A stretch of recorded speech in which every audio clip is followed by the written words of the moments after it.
Welcome to the Sales SOS podcast, where we answer your sales distress calls. I'm Liz Hyman, and each week I'm joined by your crew of seasoned sales experts who have navigated these waters and come out victorious.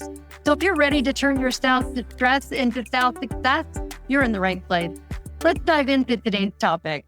Welcome to the Sales SOS podcast. I'm Liz Hyman, your host, and I am here with your Sales SOS podcast crew, Chris Bowen, Renee Bigelow, and Bryn Tillman. And we are talking in these last couple of episodes about how do you go into 2026 with momentum, with strength, with a plan. We want to enter 2026 feeling good about what we can accomplish.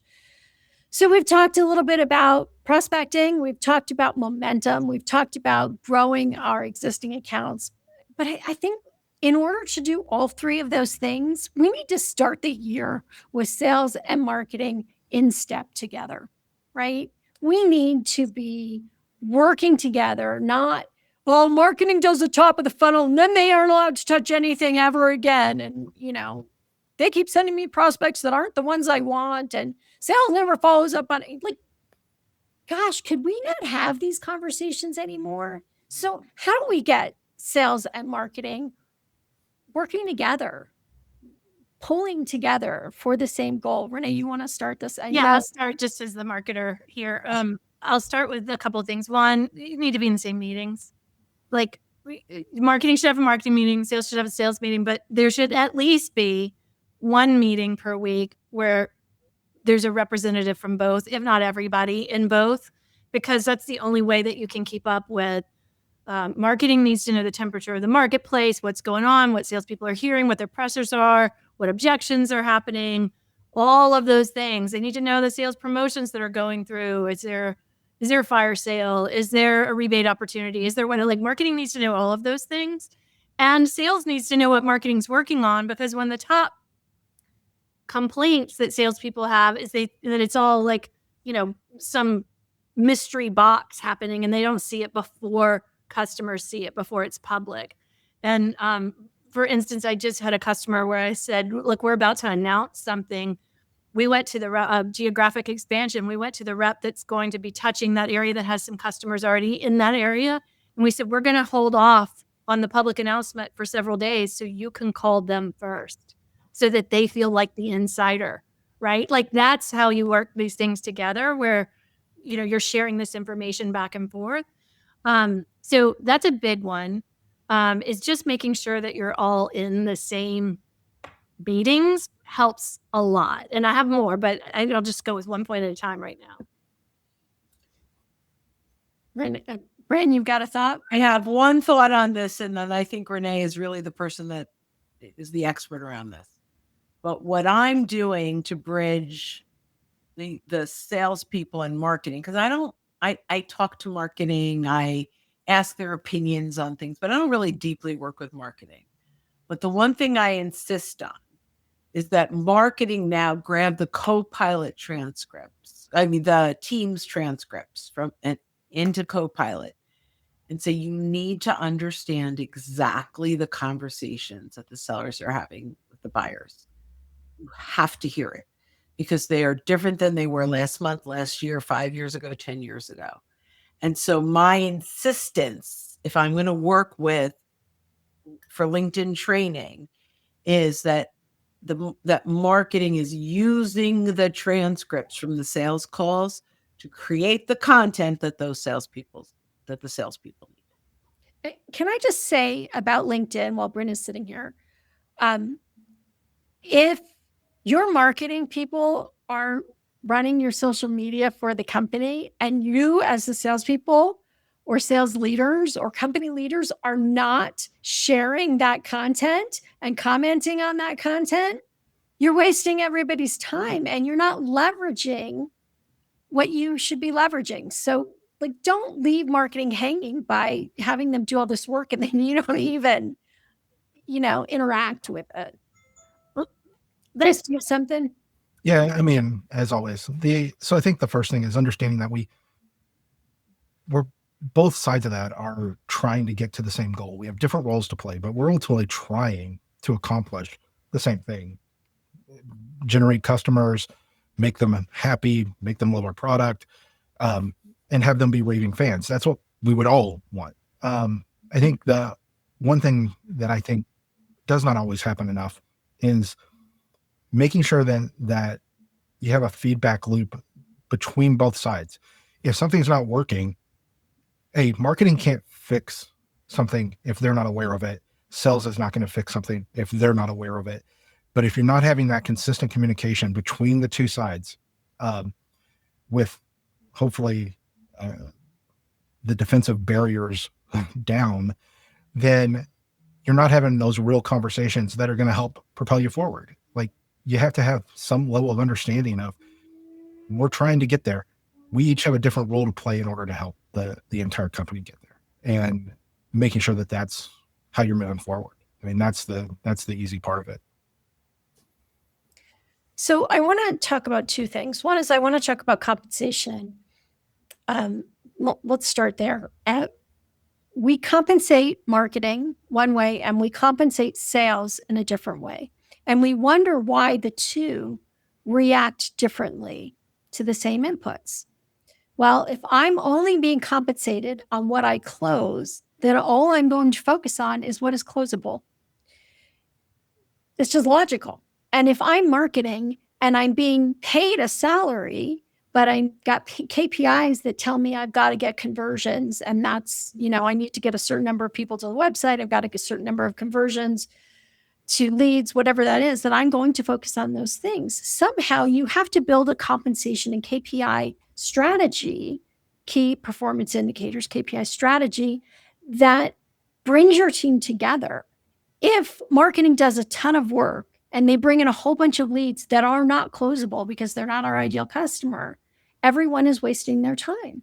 If sales cannot close a good deal, then we're all wasting our time. So we need to work together to make sure that we get the leads in the top of the funnel and we have momentum carried through to close those deals.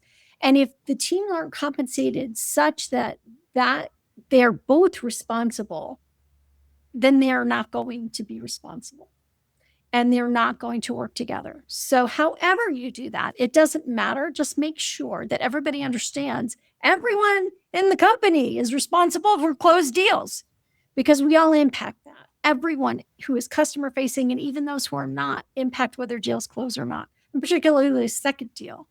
But again, if there are no leads coming in, then sales can't close anything. Sales has to be part of lead gen. It's important. Okay. So that's the first thing. I think the second thing is that you have to build trust between sales and marketing, right? We have to be talking about the same things in the same way. And what I often see is marketing will come up with a plan, and they will come up with language, and they'll come up with all of these things. And I'll look at it and I'll go, that's really interesting, but that's not stuff sales can use. It's not written in a way that sales can use it. We need to bring these two teams together and come up with a real understanding about how our customer buys, the language that they use, and the way that they go through their journey and how we interact with them along the journey. So a perfect example of that is I'll have a marketing team that's really focused on the person that usually comes to the website. We're going to create a website and content around the person, the buyer, and I've heard it called the ideal buyer, which there may be, but in a complex business-to-business selling environment, there is no ideal buyer. There are a bunch of buyers, right? So they'll create the website and all of the content for this one person who's typically the person, the title that comes to the website. But they're not thinking about all of the other people and all of the other language. It's not an account-based approach. So when I go into a team, we start with, let's talk about who are all of the buyers who are involved in this. What is the problem each one of those is facing? What's their relationship to the problem? And what language are they using to talk about it? Guess what? The CEO is using different language than the tech. They're talking about it differently. And if your language only talks to that tech who gets sent out to do the research, you're not supporting the sales team in the conversations they need to have. So we need to understand this entire thing so that we can bring these two teams together successfully. Renee, you've got something to add to that. I saw that. Yeah. So here are a couple of things that I think I like to make sure that we always include something tangible and tactical for, like, we talk about the big things and we talked about that, but one of the biggest reasons people think they're bad leads is marketing and salespeople think differently, and what their job is in the role of the purchase cycle, right, of the buying cycle is different. So one of the biggest gaps is almost to a T. I never see, almost never see someone educate what the marketing intelligence is, the lead intelligence that has been gathered on a prospect through marketing activity, what that story is to someone from sales. Once they know that story, most salespeople know what to do with it, right? But the problem comes in is they get a list and they don't know what to do with that information. It's breadcrumbs. Marketers see it. We understand it. We're like, we're out in the forest and see Hansel and Gretel's breadcrumb path, right? Like, we got it. We understand it. That's the world we live in. It's not the world sales lives in. So you have to take the time to go through like a prospect's activity and say to sales why you think this is a good lead. And then you have to let sales say why they think it isn't if they don't. Most of the time, though, I will tell you, I don't hear back, oh, no, that's not a good lead. Most of the time, I'm like, I didn't know that. I didn't know that. Really? So, like, if you say, well, they visited these 5 pages, they've gone back to this page several times, this tells me they're interested in this. This is what I would provide to them. You have to teach them how to look at that information that comes in your CRM or whatever else you have that's tracking it, so that they know what to do with it, because it's in marketing language. Not that they're dumb, but it's in marketing language. It's in marketing breadcrumbs, right? Because it's the marketing part of the journey. So you have to do that training and make sure that people understand it. Most sales reps that are top sellers inside of a company, the minute I share that with them, they're off to the races. And if they have any questions whatsoever about something, they'll send me a note. This is, tell me what this one says. This looks kind of interesting. Tell me what this says, right? But nobody had ever told them that before. So that's a big piece of it. These gaps like this are bigger than the miscommunication. They're bigger than the ego, than, is this more important than this? And the second point I'll make is I won't speak to all the sales ones because I don't always set those or have control over changing them. But most KPIs inside marketing departments are trash because they weren't set by marketers who have control over what they're doing. Like, traffic is a totally different game this year than it was last year, than it was the previous 10 years. You are still basing traffic as your top thing. You're missing any kind of, it's not the leading indicator that it used to be to get someone into sales. Because we're in a zero-click environment where people are going directly to sales and not clicking through the website in the same way. And if you're only focused on that, you're missing all the opportunities that are happening off-site, right? So there are just a lot of trash KPIs out there for marketing, and that sets up this misalignment with sales too, because at one time, they were good leading indicators, but they all relied on less than perfect attribution data. And now that less than perfect cracks are fault lines, right? And it doesn't match up anymore. And it's one of the things leading to huge frustrations. Like, I see all the time people still using email open rates as a marketing KPI. And I'm like, that hasn't been a usable metric for years, right? Like, it no longer gives you anything that you can use. Used to be, you couldn't get somebody to go to your site unless they clicked, right? So you'd use click-throughs, and then you couldn't get somebody to click if they hadn't opened. So these were just leading indicators to get to something. Now, the bigger the marketing department you have, the more you're trying to drill these things down because you have somebody in charge of emails or in charge of search, and you're trying to set KPIs for them. But that's where you keep getting people optimizing for this KPI that doesn't relate to the business goal because the environment has changed. So I had to talk about that one because the KPI mismatch is huge. So let me just say that a lot of the KPIs around sales are crap too. Well, I was going to let you say that, not me.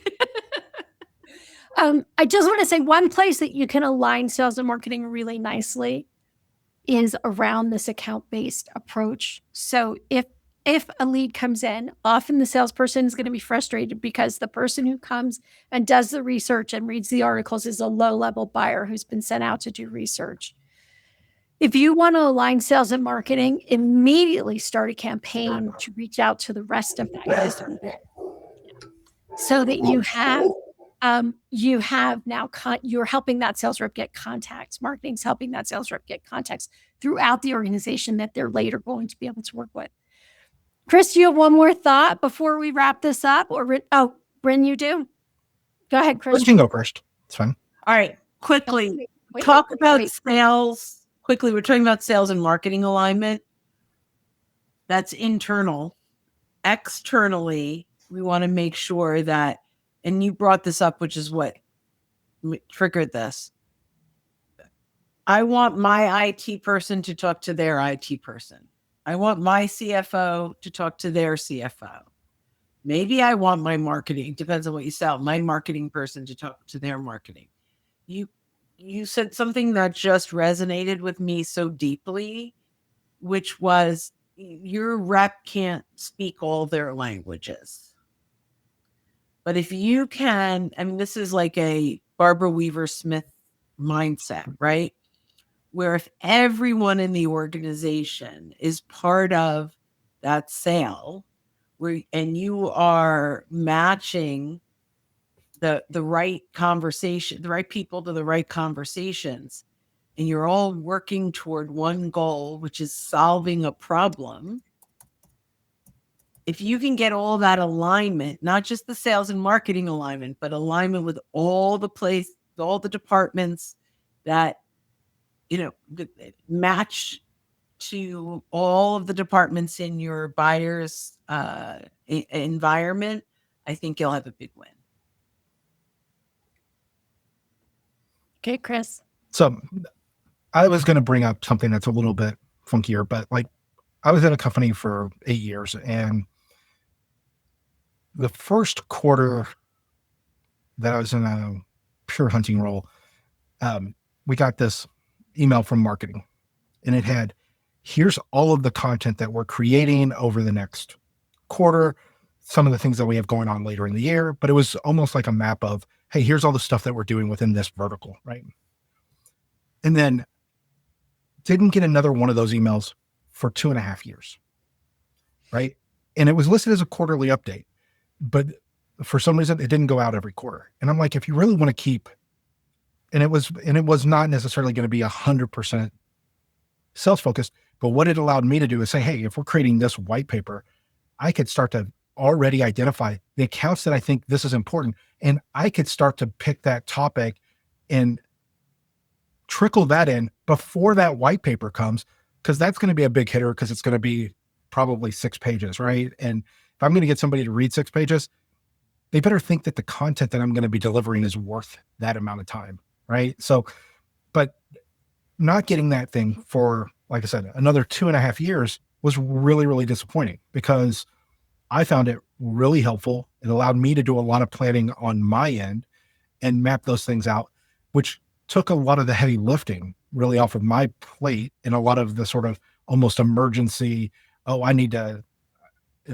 now this content's come out that I was unaware of, but I haven't built any sort of momentum of that going through. So, it probably comes off as very clunky, and, is that how you want to be perceived? I would say most of the time, no.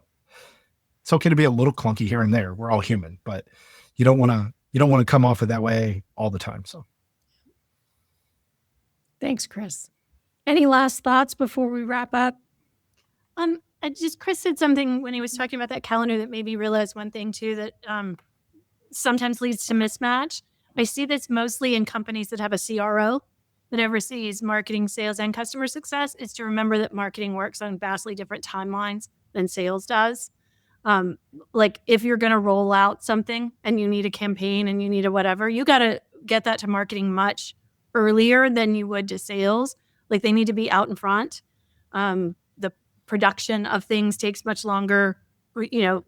Well, and if you tell it to sell, they're going to start selling it. Right. That's even if it's not ready.